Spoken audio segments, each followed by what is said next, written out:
avez entendu que je suis anglais. Ça fait 20 ans qu'on travaille sur la Côte d'Azur et on a une pratique très particulière dans le jardin sec. On milite contre le béton vert et tout ce qui est arrosage. On travaille plutôt que dans le privé. Alors on a l'opportunité de dire non à nos clients. Peut-être dans le public c'est plus compliqué, mais avec les privés on peut dire ça ne me correspond pas. Alors je dis non. J'ai un grand copain, collègue, monsieur Olivier Philippi, qui a bien expliqué qu'en fait, pour bien réussir dans la vie, il faut marcher dans le désert.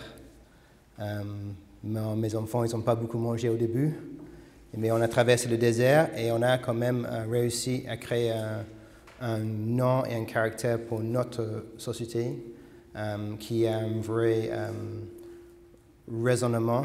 Et maintenant, on a une clientèle qui vient pour ce raisonnement. Mais au début, ce n'était pas toujours facile.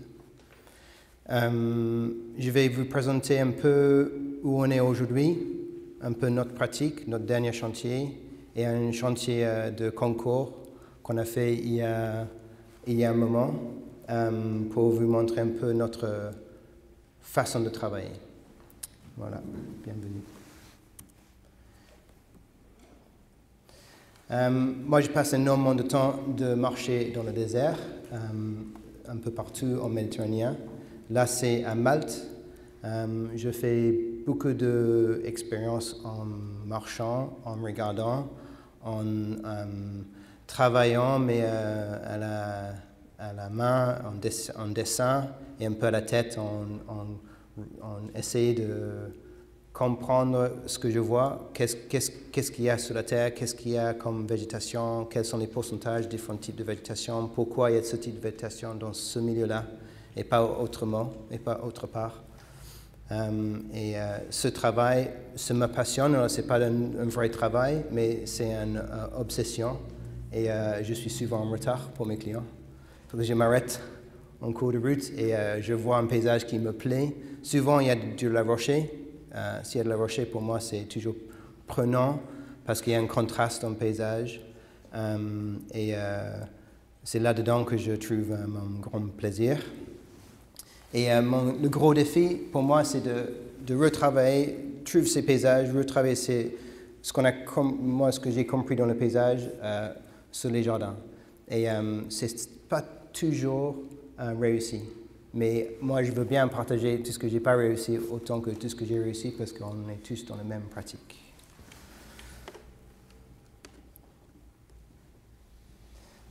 Voilà, alors ça, cette balade en Malte, c'était pour un concours de jardin à Chelsea Flower Show, en Angleterre.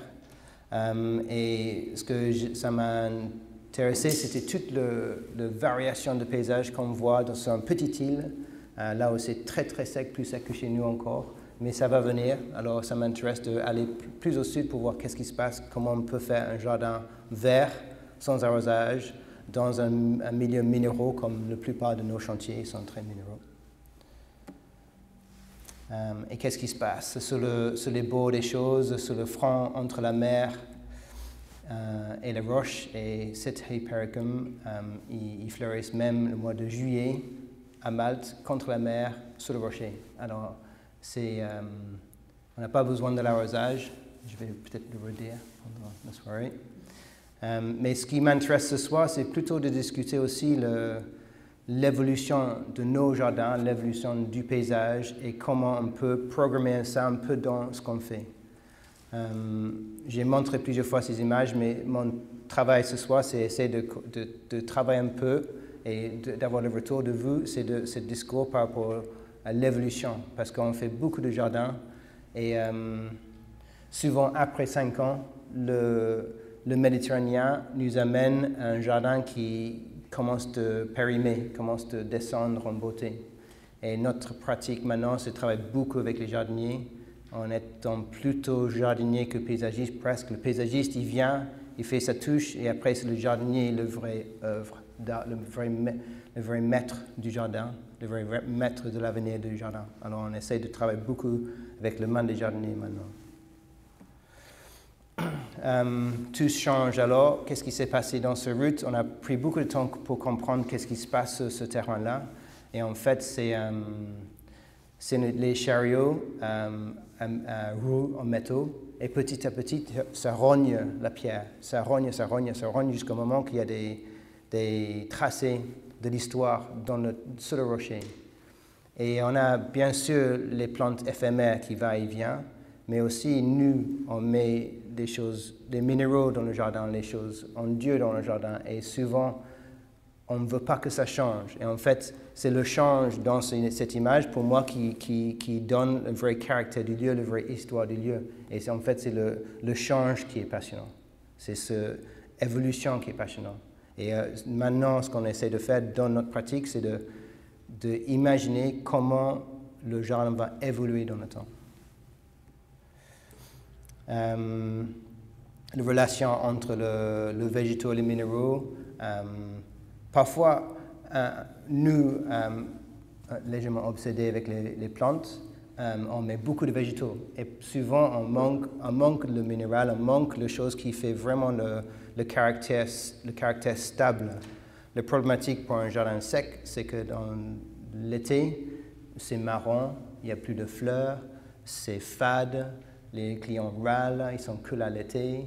Et nous, on a trouvé qu'en fait, si on a un fort caractère minéral, ce caractère minéral amène le jardin vers quelque chose d'architecturel, dynamique, dramatique. Et en fait, c'est ces relations. Le végétal, il va, il vient, mais le minéral, il change, mais il change doucement, lentement. Et cette différence de vitesse de changement, peut-être c'est ça qui peut donner nos jardins l'été du caractère intéressant. Après, ça, c'est toute une chose à expliquer à un client.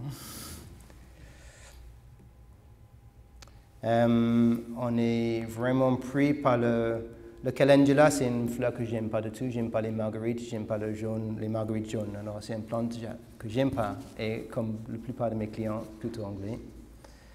Mais en fait, le calendula, dans un terrain très aride, il est très sobre comme plante. Il est retenu, il a une simplicité. Et c'est ça qu'on essaie de semer dans nos jardins, de mettre cette simplicité et de se retenir. Parce que c'est tellement facile de mettre plein.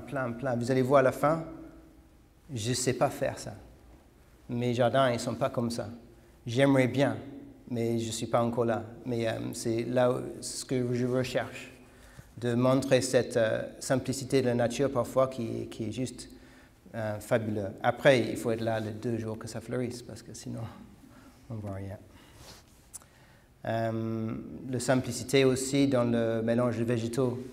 Là, on voit 2 types de végétaux, le helichrysum et j'ai oublié l'autre nom, Inula, Crithmoides. Il y a 2 végétaux là, et la pierre. Il y a 3 matières qu'on voit, mais souvent dans nos jardins, c'est beaucoup trop complexe. Et cette simplicité, si on imagine le changement, qu'est-ce qui va se faire dans le temps, dans ce paysage? En fait, il est très stable, ce paysage. Il y a un va-et-vient des carottes sauvages, il y a des va-et-vient de quelques bulbes, mais sinon, c'est très stable. Les pins, probablement, ils ne vont pas venir ici. C'est trop difficile pour les pins. Alors, on trouve que là, il y a vraiment un paysage qui est stable, qui va tenir dans le temps. Et les hélichrys, ils vont se ressemer, et il n'y a rien qui va les remplacer, parce qu'il n'y a rien d'autre qui pousse bien là. Alors, on peut créer des paysages qui vont durer dans le temps, qui vont garder une ambiance saine et simple, sans beaucoup d'entretien et sans arrosage. Mais il faut être très connaisseur. C'est un travail de dingue, c'est un travail de vie pour bien comprendre un paysage, pour bien planter un paysage.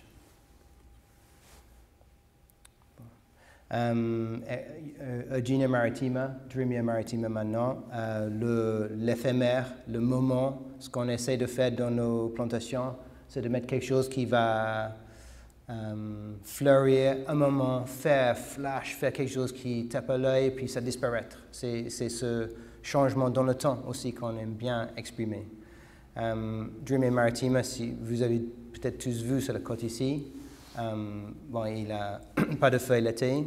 Et au mois de septembre, il fait un fleur de 1 mètre de haut et il fleurissent en plein rocher, gravier. Et c'est une vraie splendeur. Là, il y avait quelques trentaines de milles. Sur tout ce paysage, c'était quand même époustouflant. Mais c'est le genre de plantation qu'on essaie de prendre d'inspiration. Le caractère du paysage est très sobre. Il y a une dominance de pierre, de matière minérale, et 2-3 choses qui va et vient.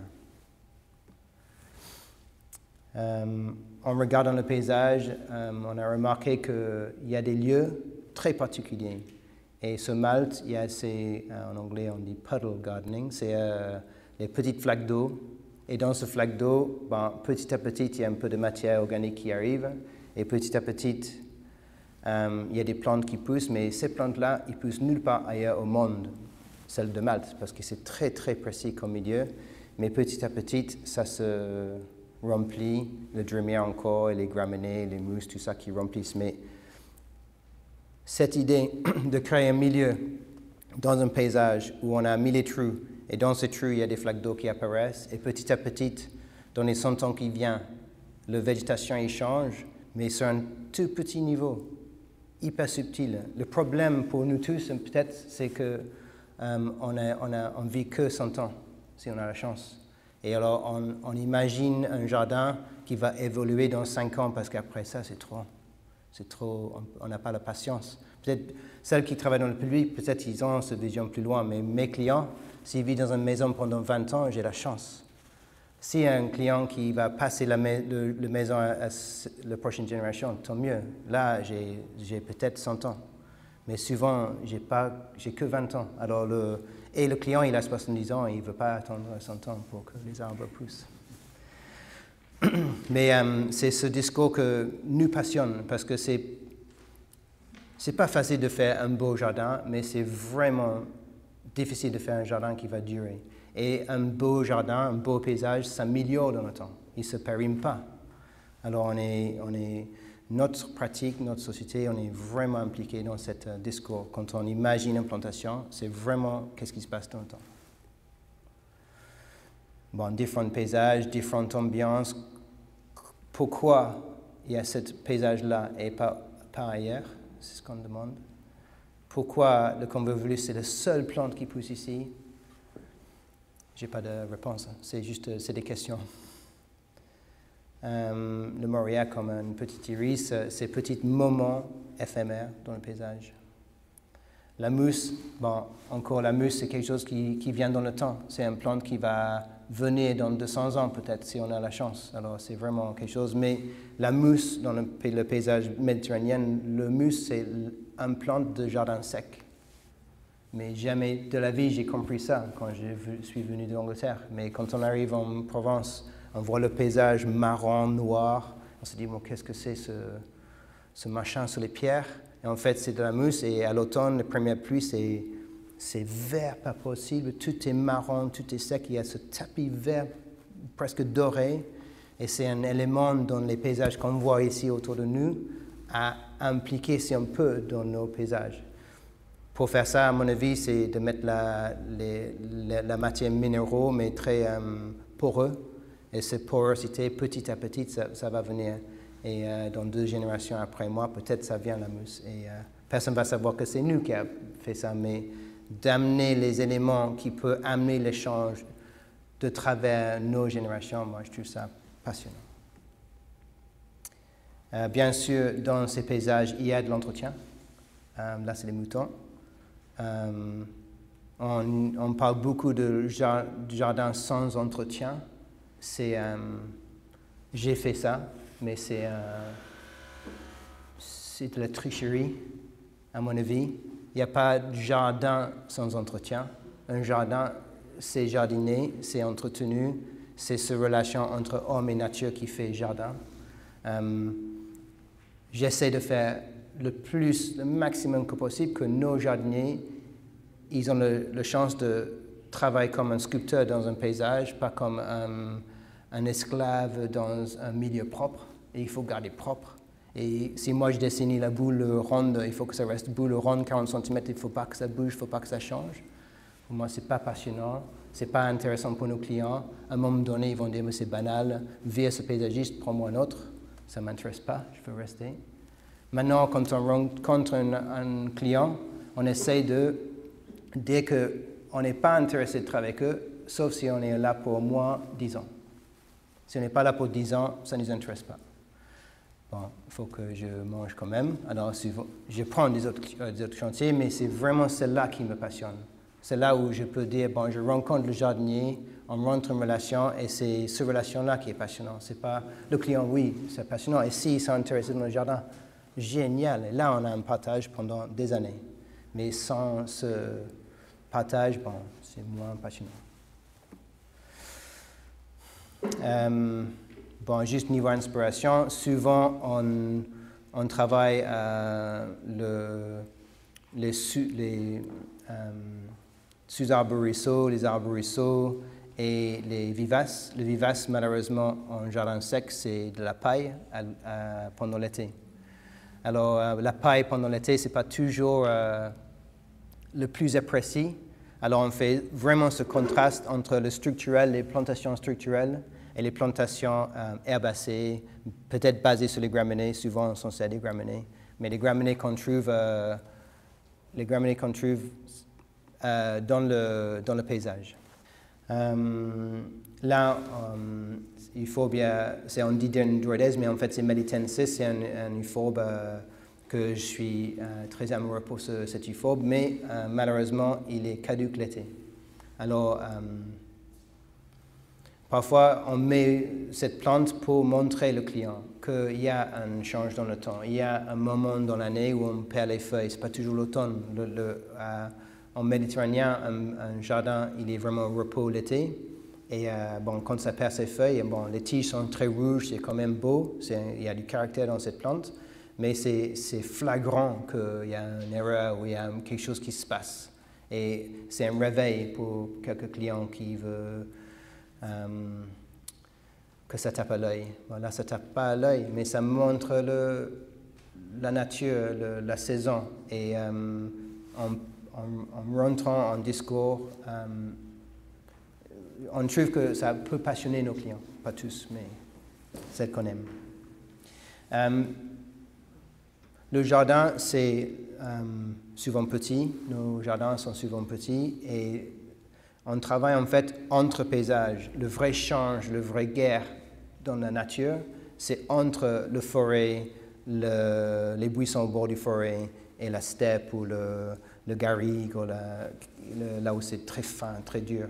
Et c'est là où il y a beaucoup d'événements, beaucoup de dynamisme dans les végétaux. Et c'est dans ces milieux-là qu'on essaie de s'inspirer, parce que c'est là où on a la haie qui cache le voisin avec les arbres, et après les zones vides où on peut travailler, on peut jouer au pétanque, on peut balader. En fait, notre pratique, c'est de travailler d'abord le sol.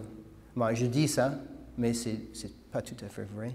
Mais ce que je veux dans notre pratique, c'est de travailler comme ça. Que le gros travail, c'est de travailler la profondeur des sols. Si on ne veut pas beaucoup d'herbe, bon, on ne met pas beaucoup de terre. Si on veut des gros arbres, on met beaucoup de terre. C'est là où on crée un milieu où les plantes ils vont se plaire toutes seules, et le jardinier n'a pas besoin de galérer contre la nature. Le jardin, il devient tout seul, et le jardinier, il a la chance de décider, cette plante, j'aime pas ici, il s'est ressemé en plein milieu du chemin, je ne le veux pas, j'enlève. Il est sculpteur, il n'est pas nettoyeur. Je mets souvent cette image parce que on a tous l'habitude de regarder dans les catalogues de plantes. Et Eugenia maritima, c'est une plante qui pousse en plein soleil et il fleurit en plein soleil. Mais ça ne veut pas dire qu'en fait, il n'est pas super intéressant comme plante pour l'ombre sèche. Mais jamais de la vie, vous allez trouver ça dans un catalogue pour l'ombre sèche. Alors, il faut regarder, parce qu'on est tous un peu forcés par le savoir-faire des autres. Et souvent, le savoir-faire des autres, c'est basé sur le savoir-faire des autres. Et bientôt, vous allez trouver que la plupart des données que vous avez sur les plantes méditerranéennes viennent de la RHS en Angleterre. Ils n'ont aucune idée de ce qui se passe ici. Alors, il faut regarder. Et autour de nous, on a les les meilleurs livres, c'est les paysages. Bon, moi, je suis obsédé par aussi la pierre et les carrières en particulier, parce que j'aime bien ce milieu où la pierre, où l'homme a travaillé. Parce que notre métier, c'est dans le milieu entre homme et nature. Et l'homme a travaillé les carrières, mais après la nature est revenue. Et ces milieux-là, ils sont hyper durs, très difficiles à faire pousser. Mais il y a un flot spectaculaire et sans entretien. Il n'y a personne qui passe, même pas les moutons passent dans les carrières. Et il y a un vrai discours minéral, végétal que moi j'apprécie beaucoup. Et cette relation, il est remarquable. Et c'est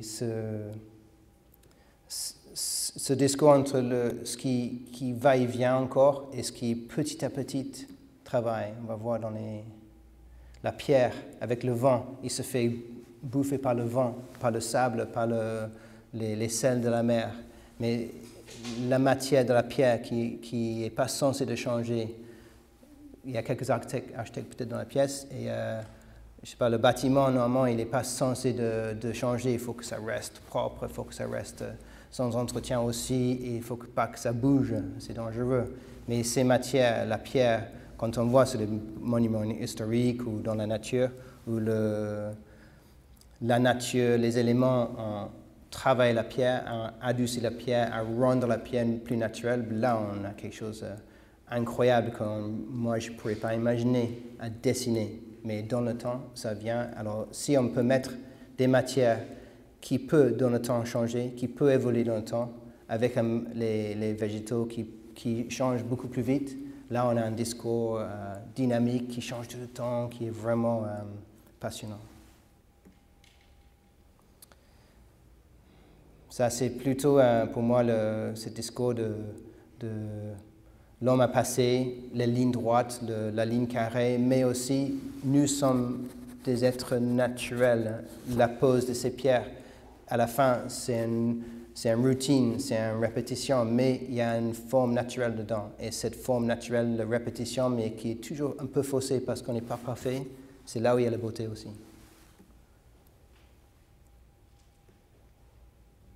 À visiter si vous êtes à Gozo, à Malte.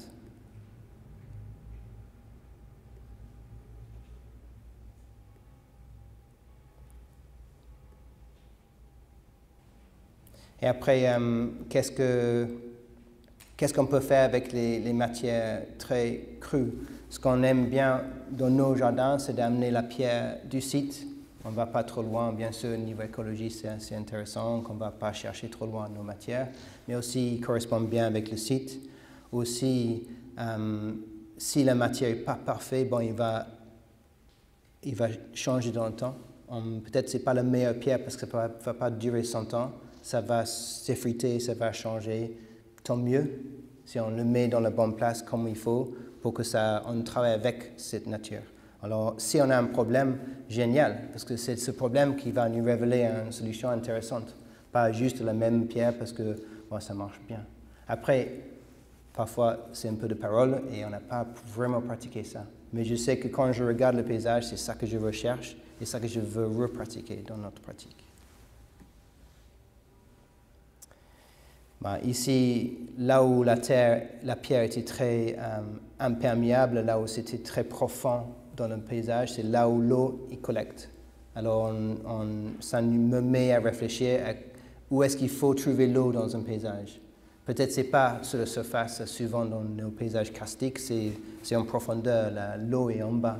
Alors, comment on crée un jardin, un milieu où on trouve cette profondeur d'eau qui correspond vraiment avec un paysage. Alors, on a pris cette carrière de Malte pour faire un jardin éphémère. Il y avait 2 semaines pour le créer à Chelsea Flower Show. Et bon, pour moi, j'aime bien le montrer parce que c'est rare qu'on a la chance de mettre chaque petit brin d'herbe pour montrer comment on veut un jardin. Il faut le planter, le laisser, et 5 ans après, peut-être il est beau. ou peut-être il n'est pas beau. Et c'est notre faute s'il n'est pas beau, mais alors quand on fait un jardin expo, bon, on peut faire ce que nous on recherche dans un paysage. Alors les croquis du jardin, on voit un peu les colonnes de la carrière et ce qu'on a imaginé à faire dans un expo jardin. On a mis une carrière maltais, pas tout à fait ce qu'ils attendaient. Mais on a repris un peu les idées, l'eau bas dans le paysage, les piliers laissés dans la carrière, les plantes qui poussent sur les falaises, qui poussent sur l'eau des piliers, les plantes qui poussent sur les murs, les plantes très éphémères, très légères dans le petit fond de terre qui arrive au fond de la carrière. Toute une histoire par rapport à la plantation. Et puis ça, c'est les images du jardin. Alors c'est ce qui me passionne là-dedans, c'est plutôt le fait qu'on a mis un pistachier moitié brûlé sur un côté. On a mis des plantes moitié fanées. On a les plantes qui sont dans le moment de floraison, d'être beau, et aussi les plantes qui sont fanées, qui sont passées, parce que dans la nature, c'est ça qui est beau, c'est le fané autant que le fleuri.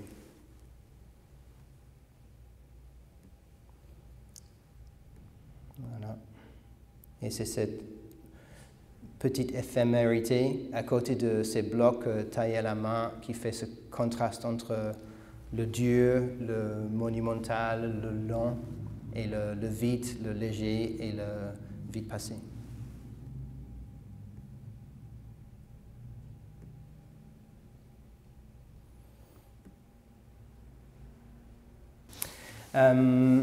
Alors, j'ai voulu vous montrer un projet qu'on est en train de finir à Narbonne. Il s'appelle Château Capitoul. C'est un domaine pour un promoteur. Il y a 44 villas et un hôtel. Et ils sont très courageux parce que nous avons demandé de faire un jardin comme on fait nous. Et c'est pas toujours très beau au début. Il n'y a rien. Il y a de l'air, il y a du gravier, il n'y a rien par terre. Et les gens qui ont acheté ces maisons, ils vont venir et il n'y a rien dans les jardins. Alors, très courageux et rare qu'on a la chance de travailler avec un promoteur qui a ce courage de dire non, vous allez voir, ça va venir. Ça, c'est un peu le fait d'avoir marché dans le désert autant de temps que maintenant on a assez de caractère pour les clients, ils acceptent le rien. The Emperor's New Clothes en anglais. Bon, je vous vends un jardin, il n'y a rien. Bon, c'est basé à côté de la Clappe, c'est le milieu le plus sec de la France. Alors, il n'y a pas un meilleur défi, et en plus, il n'y a pas de terre. Il y a quelques milliers de plantes plantées dans un milieu où il n'y a pas de terre. Bon, j'ai travaillé beaucoup avec Olivier. Et entre nous, on a vraiment retravaillé la liste de plantes pour qu'on trouve une gamme de plantes qui ont été à 70% sûres. Mais quand même, c'était quand même très risqué. Et j'ai un bon regard pour nos clients qui ont osé faire. Bon, le milieu à côté, à la Clappe, c'est comme ça, c'est aride, il n'y a pas de terre, il n'y a que des cailloux, il y a quelques graminées qui poussent. Dès que la terre est plus profonde, on voit les buissons, les sous-arboriceaux qui commencent. On a pris un peu la gamme de flore, qu'est-ce qu'on peut travailler, qu'est-ce qui va travailler dans le temps. On a regardé un peu les plantes qui vont durer, qu'est-ce qui va nous donner notre structure dans nos plantations, qui va durer longtemps. Le problème avec ces plantes-là, c'est qu'ils vont prendre très longtemps à venir. Alors, un filaria, un palme assez vite, mais les juniperus, dans 10 ans, ils vont être beaux.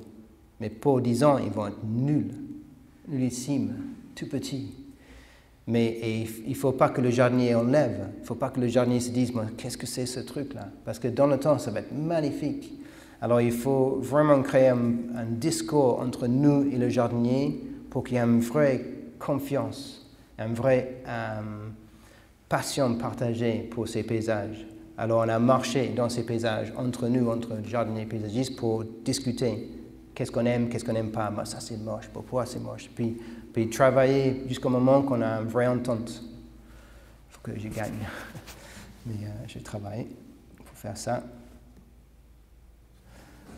Après la flore plus éphémère, qu'est-ce qui se passe? Ils sont comment pendant l'été? Il y a des choses comme le dianthus qui fleurissent même l'été. Alors, et le fenouil, il fleurissent l'été. Alors ces plantes-là, l'astère, c'est des feuilles, ils fleurissent à la fin de l'été. Alors il y a des plantes qui sont quand même intéressantes pour créer une ambiance qui est quand même un peu séduisant aux clients. On ne peut pas faire tout, mais on fait le maximum qu'on peut, sans eau, sans terre. Et qu'est-ce que c'est cet aspect sec, aride l'été? Comment on va pas mettre ça ensemble, parce qu'à la fin, vous allez voir, notre façon de faire des plans de plantation, c'est un peu aléatoire. Alors, ce n'est pas nous qui décidons que le santoline, en fait, le marron, des boutons, c'est mignon, on va mettre ça à côté de brachypodium. Non, on fait un mélange de plantes et puis le paysagiste, il pose pas à l'arrache, mais il pose très naturellement, très libéralement. Il y a quelques règles et après il pose. Voilà le Gyprinus farnacea qui va pousser dans le temps.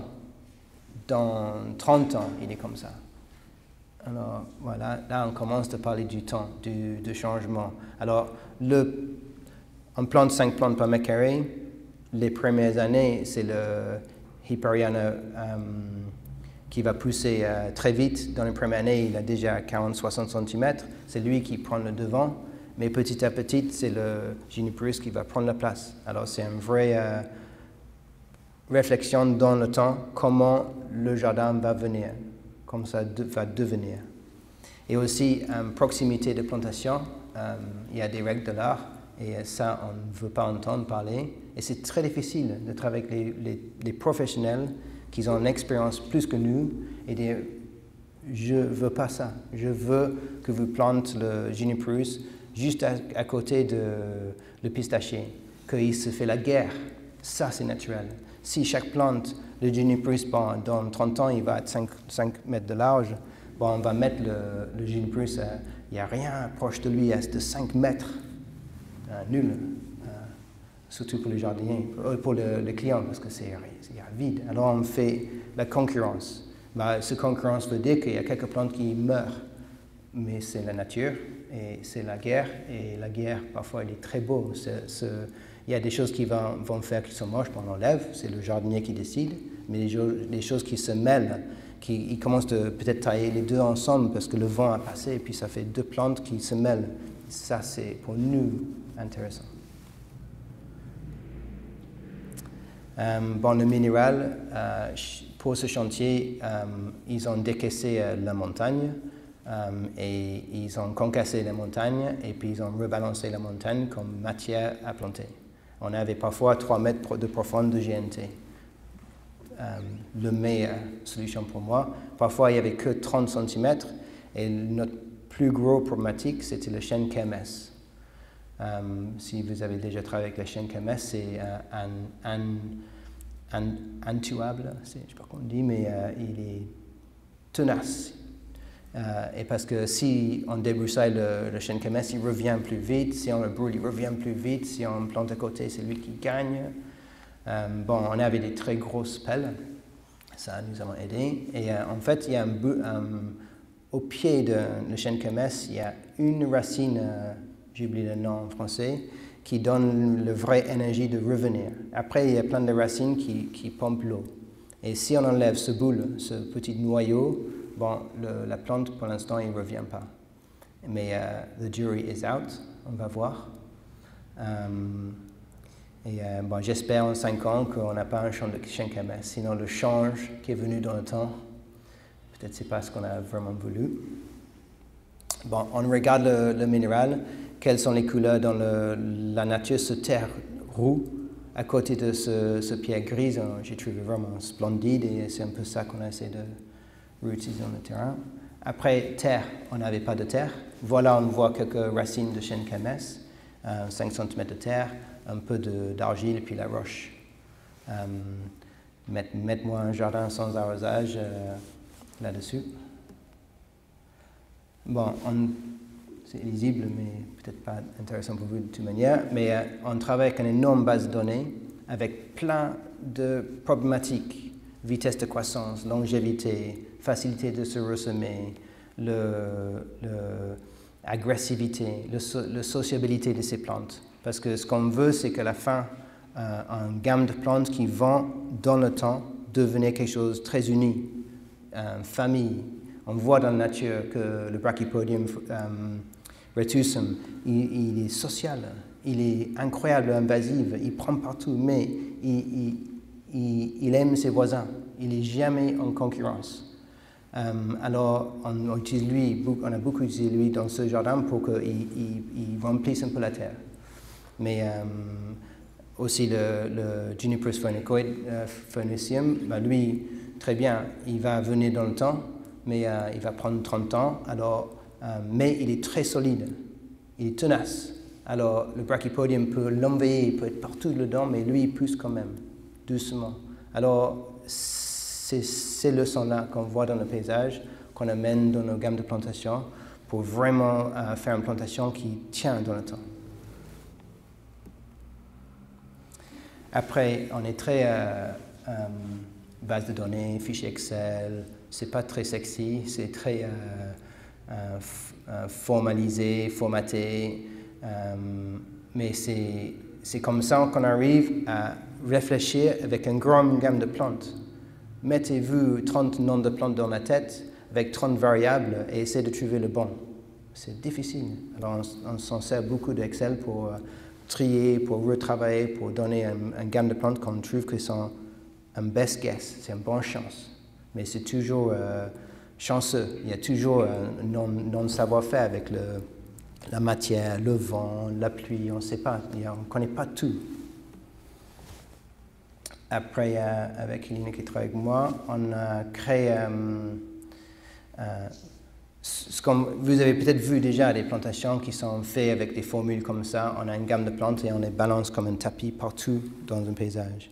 Le problème avec ça, c'est qu'à un moment donné, c'est banal. Quand on passe dans un paysage, ça monte, ça descend. C'est face ouest, face est, face nord, face nord-est, face sud-ouest. Et c'est très variable. Sur la pente, ce n'est pas la même gamme de plantes que sur le fond. Sur l'eau, ce n'est pas la même gamme de plantes. Bon, on n'est pas à ce stade-là. On veut bien avoir un vrai savoir-faire de la forme de la terrain pour qu'on mette une gamme de plantes qui correspond tout à fait avec chaque petit milieu. Mais pour l'instant, ce qu'on fait, c'est de faire balader, vous voyez avec le vert sur le tableau, balader la gamme de plantes, que de travers tous les jardins, ça change, ça balise la gamme de plantes. Comme ça, on voit une répétition, mais aussi on voit un changement tout le temps quand on balade de travers le paysage. Après, bon, on met dans des grandes vagues qui traversent tout le domaine. Là, vous voyez un peu les maisons et nos bandes de vert et vert jaune qui traversent tous les jardins. Comme ça, les maisons ils sont réincorporées dans un paysage. Ce paysage-là, c'est quand même une gamme de plantes qui n'est pas que naturelle, c'est tout naturel, mais ce n'est pas que local. C'est basé sur le local, 70%, et le reste, c'est des plantes de ailleurs dans le bassin méditerranéen pour donner un peu plus de peps au paysage.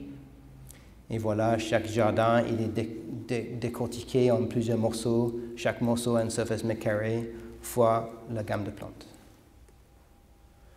Voilà un peu les plantes qu'on a rajoutées pour amener un peu plus de couleur, comme le Cistus tardiflorens qui fleurissent un peu plus tard, le Bupleurum fruticosum qui fleurissent pendant l'été. Ils ne poussent pas, je crois qu'ils ne poussent pas en Narbonne, ils poussent plutôt en Alpi, mais c'est quand même assez local. On travaille, et puis des plantes phares pour nous comme l'Omelosa qu'on aime bien parce que même l'été, la fleur fanée, il est beau.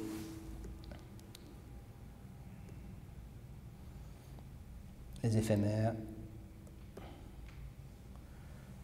Je ne sais pas, vous êtes encore passé par Olivier. Si vous ne le connaissez pas, il est un peu figé sur ses idées, mais il peut être parce qu'il a beaucoup étudié. Il sait de quoi il parle et on essaie d'écouter, d'entendre nos entourages pour apprendre. Et alors on a fait une petite école aux paysagistes locaux, comment on plante une plante. Bon, ils n'étaient pas tout à fait content que le paysagiste anglais le montre comme il faut planter une plante à Narbonne. Bon, alors ils ont fait un défi, ils ont planté à côté les plantes plus locales, achetées locales et comme ils veulent. Et c'était pas une énorme réussite. Alors on a gagné la guerre, mais c'était une guerre un peu rude. On a dû vraiment se mettre en contre cette équipe pour montrer comment on veut faire. Je ne sais pas, vous avez eu des expériences comme ça. C'est difficile comme moi, les mains propres, vient dire à un homme qui sait bien faire comment il faut faire. Mais il faut tenir, il faut montrer, sinon c'est ma faute si ça ne marche pas. Alors c'est moi qui décide. Mais à la fin, ils étaient géniaux, passionnants. Ils ont planté 9000 plantes comme ça, dans un terrain très difficile, sous le vent, sous la pluie, dans le soleil. Alors c'est une équipe quand même formidable.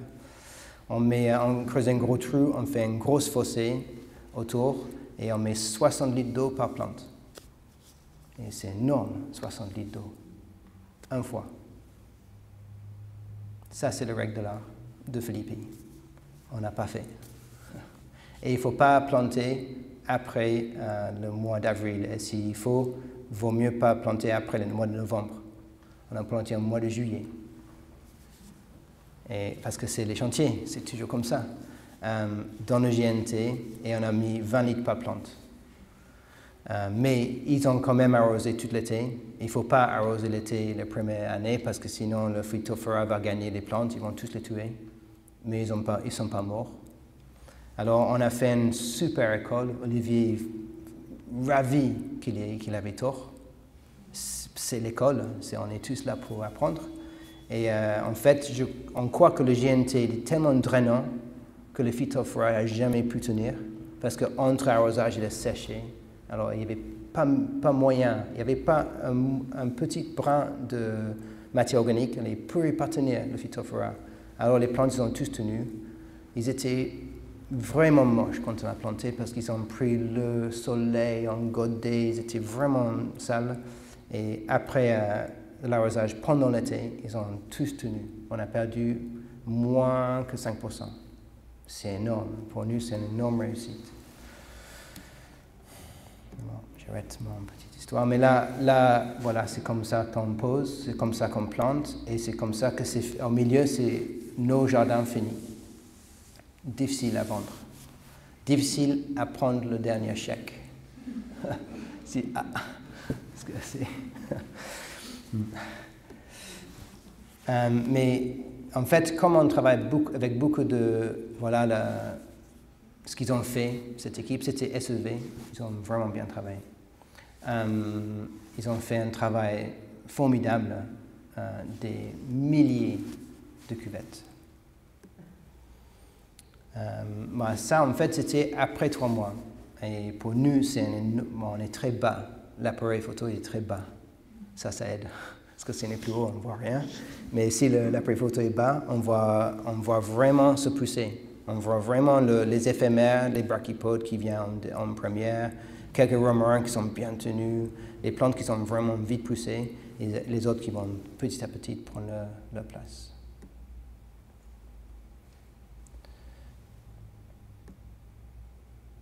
Voilà, on voit plutôt le champ de mille. Là, on voit le vrai... Ça, c'est l'ambiance maintenant. Mais quand même, si on amène les clients et les promoteurs, ils ont vraiment fait ça, ils ont vraiment amené leur clientèle à rentrer dans ce discours de les jardins vont évoluer. C'est quelque chose à regarder. C'est plus long que la télévision, mais c'est quelque chose qui va changer. Et ce change, c'est passionnant. Et on a eu un super retour de notre clientèle. Ils sont un très bon vendeur.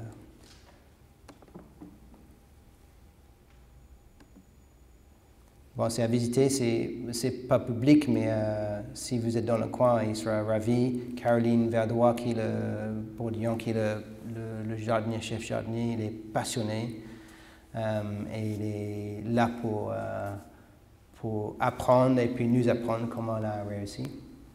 Ça, on ne voit pas tout le slide, mais ça, c'est l'image du jardin de test, deuxième année, sans eau. Et on voit cette ambiance.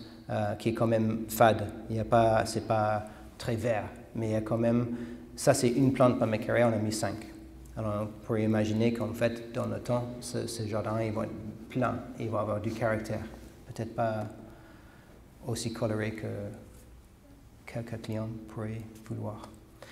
Bon, après tout ça, je vous montre juste quelques jardins qu'on a fait un peu plus heureux. C'est des images des photographes pro, pas moi. C'est ce qu'on utilise pour vendre nos projets. Mais c'est un peu de la tricherie entre nous, tout le monde. Parce que c'est un moment dans l'année. C'est le moment qu'on prend tous nos photos de nos paysages. Et oui, on est tous fiers de nos jardins à cette époque-là. Mais là, on est en train de regarder chez nous, de prendre des photos l'été, là où c'est le plus dur, là où c'est le plus moche. Parce que c'est ça qu'il faut qu'on réussisse. Si on réussit le moche, bon, le beau, c'est facile. Bon, moi, je vais vous montrer un peu de beau, comme ça ce qu'on est fier. Parce que, bon, ça me fait plaisir. Mais on a nos jardins, un moment de l'année, ils sont comme ça. Bon, pour moi, c'est génial. Je suis très content de ça. J'aime la fleur, j'aime les plantes, j'aime la complexité. Mais là, vous voyez le calendula dans le désert, une espèce, 3 morceaux, le reste vide. C'est pas ça qu'on fait. Mais c'est ce qu'on recherche, c'est où on va dans notre pratique. On cherche cette simplicité, le vrai école de la nature. Mais on est très fiers de faire des plantations très colorées, très vivantes, très complexes. C'est passionnant, c'est très... Peut-être c'est pas très difficile de faire ça, c'est très difficile de faire ça et que ça améliore dans les années, dans le temps. Ça, de planter ça dans 2-3 ans, c'est beau, c'est assez facile. Ça, de faire ça et c'est beau dans 15 ans, c'est difficile. Surtout des plantes méditerranéennes qui durent 5-6 ans, après ils sont un peu fatigués. Ils attendent le feu, ils attendent la régénération. Et chez nous, dans nos jardins, on ne les brûle pas. Alors, on est en train de chercher cette dynamique avec nos jardiniers. Qu'est-ce qu'il y a qui va dévaster nos jardins, qui va les rendre plus vivants, plus actifs, plus dans le temps? Il y a une vraie longévité. C'est plusieurs projets, comme ça vous voyez un peu le type de jardin qu'on fait. Encore, là c'est plus simple, on avait une cliente qui a résisté mon envie de mettre plein d'espèces. Elle a voulu, non James, fais-moi quelque chose de plus simple. Alors j'ai résisté, je suis fier. Et là, il y a 2-3 espèces, mais en fait, pour moi, ce qui était intéressant, c'était encore ce contraste entre les sous-arbrisseaux qui sont plus longs, plus stables, ils ne bougent pas beaucoup. Petit à petit, ils prennent la place. Et les graminées, là, c'est Acantharium calamagrostis, qui est très éphémère, qui va et vient, qui fleurissent, qui bouge dans le temps. Alors, ce contraste entre 2 types de végétaux. On a travaillé avec des gouttières d'eau qui montraient un peu ces cérémies. Alors, c'est tous ces canaux d'eau qui traversent la Provence. C'était un rappel à ça, pour montrer ce jeu d'eau, ce passage d'eau dans le paysage, au plus petit dans ce genre-là.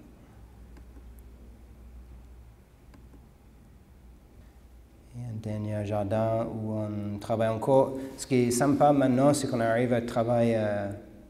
on fait vraiment des choses sauvages, naturelles, dans les milieux assez nobles. La maison, avant c'était un gazon entouré de boules, et ils travaillaient assez typiquement pour moi. Et là, ils ont accepté de faire quelque chose de beaucoup plus éphémère, beaucoup plus dynamique, un jardin qui change, qui évolue dans le temps.